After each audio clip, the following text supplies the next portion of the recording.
Bonjour et bienvenue à cette introduction au nettoyage efficace proposée par CFS.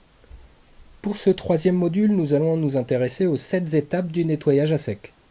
Notre objectif est de réviser les étapes du nettoyage à sec, ainsi que de reconnaître l'importance d'un processus séquencé et organisé du maintien de l'hygiène, ou sanitation en anglais. Enfin, nous chercherons à démontrer l'importance des bonnes pratiques de fabrication pendant le nettoyage et la désinfection. Dans un premier temps, voici une vision générale des 7 étapes du nettoyage à sec. La séquence d'opération est très importante pour que le nettoyage soit efficace. C'est pourquoi il est nécessaire de réaliser dans l'ordre les étapes suivantes. Intéressons-nous en détail à chaque phase. Tout d'abord, il faut préparer sa zone avant le nettoyage, c'est-à-dire retirer tout le matériel, les éventuelles matières premières, les produits finis et les résidus. Il est très important de suivre les règles fixées par les bonnes pratiques de fabrication pendant toute la durée du nettoyage. La préparation passe également par la mise à disposition des équipements utilisés pour le nettoyage, à savoir les EPI, les équipements de protection personnelle, les outils de nettoyage, le détergent et le désinfectant. La deuxième étape consiste à démonter l'équipement ou la machine à nettoyer. Il est crucial de le faire en sécurité, c'est-à-dire de bien utiliser les méthodes en place pour éteindre et verrouiller l'équipement. Le démontage permet d'avoir accès aux zones à nettoyer. Par conséquent, toutes les parties bloquant l'accès devront être démontées sans exception.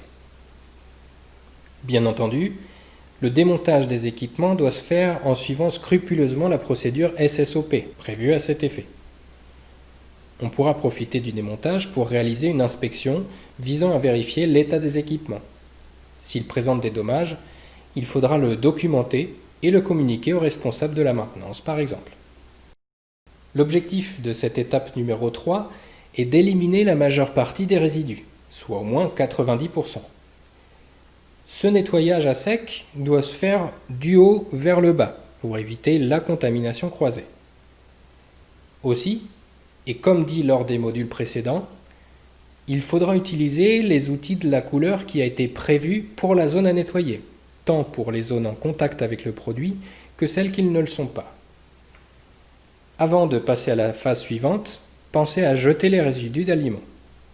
Pour la phase numéro 4, la méthode de nettoyage de détail à utiliser devra se baser sur le type de surface, sur la structure, sur la zone à nettoyer ainsi que sur le type de produit fabriqué.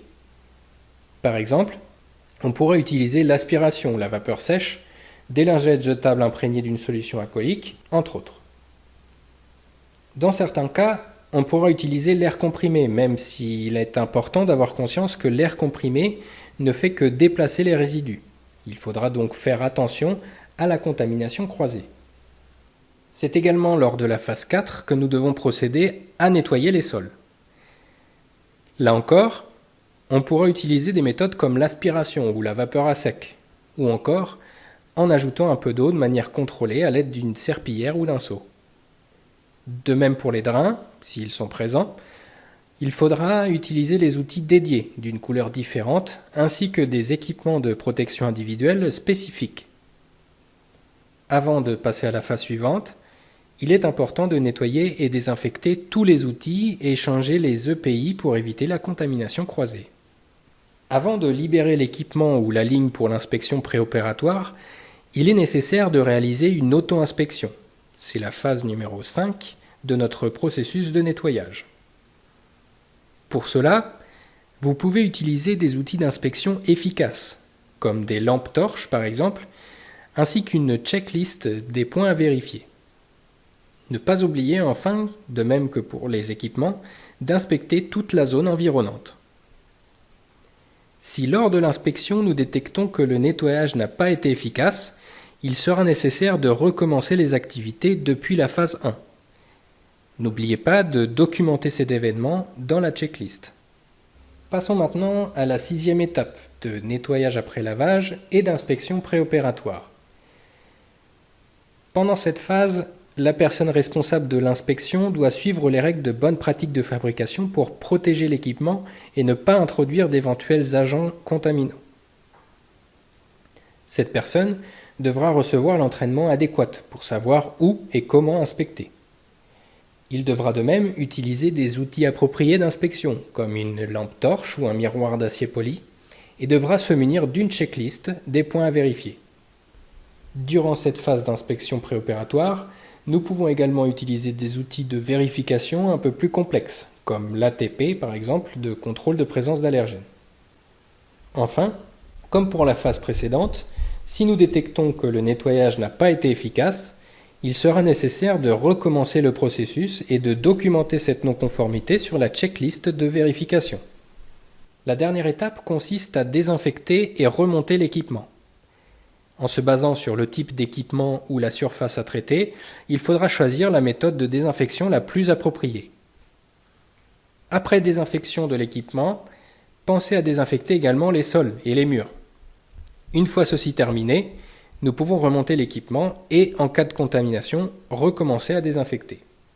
Alors en résumé, il est très important de réaliser ce processus de nettoyage étape par étape et de le faire dans l'ordre indiqué sur cette slide. C'est comme ça que vous obtiendrez des résultats des plus efficaces. Pendant l'activité de nettoyage, il est crucial de respecter les bonnes pratiques de fabrication et de changer ces équipements de protection individuelle entre le nettoyage de détail et les phases d'inspection, afin d'éviter la contamination croisée.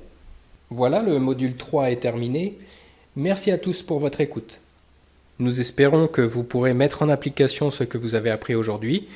Si vous souhaitez obtenir plus d'informations concernant le nettoyage, n'hésitez pas à nous contacter par email ou à venir nous visiter sur le site internet www.commercialfoodsanitation.com. À bientôt!